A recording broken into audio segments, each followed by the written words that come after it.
সকলকে স্বাগত। এই ভিডিওর মাধ্যমে আলোচনা করব ডিএলএড পার্ট 1 সেশন 23-25। বিষয় হলো চাইল্ড স্টাডিজ। এই বিষয় থেকে 7 ও 16 নম্বরের গুরুত্বপূর্ণ প্রশ্ন বলে দেব, যেটা পরীক্ষার জন্য ইম্পর্টেন্ট। আপনারা যদি এই বিষয়ের উপর 2, 7 এবং 16 নম্বরের সমস্ত উত্তরসহ সাজেশন নিতে চান, তাহলে স্ক্রিনে দেওয়া নাম্বারে হোয়াটসঅ্যাপ করবেন। 7 ও 16 নম্বরের প্রশ্নগুলি হলো: বিকাশের নীতি লিখুন। থর্নডাইকের শিখনের মূল সূত্রগুলি কি? এই সূত্রগুলি ব্যাখ্যা করুন। সক্রিয় অনুবর্তন কাকে বলে?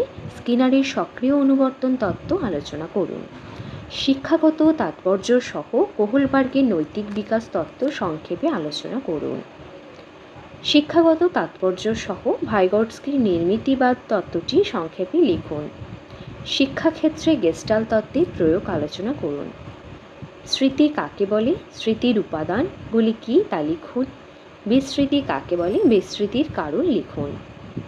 পরের প্রশ্ন: প্রাথমিক স্তরে শিশুদের প্রজ্ঞামূলক বিকাশ, সামাজিক বিকাশ, প্রক্ষোভ বিকাশের ক্ষেত্রে খেলা বা ক্রীড়ার ভূমিকা আলোচনা করুন। পরের প্রশ্ন: বহু ভাষাভাষী শ্রেণীকক্ষের বৈশিষ্ট্য এবং এই শ্রেণীকক্ষে শিক্ষকের ভূমিকা লিখুন। মনোযোগের বৈশিষ্ট্য লিখুন। মনোযোগের নির্ধারকগুলি কী সেই সম্পর্কে ব্যাখ্যা সহ লিখুন।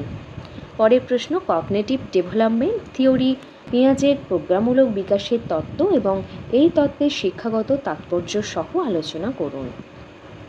চাইল্ড স্টাডিজের 2, 7 এবং 16 নম্বরে উত্তর সহ সাজেশন নিতে হলে স্ক্রিনে দেওয়া নাম্বারে হোয়াটসঅ্যাপ করবেন।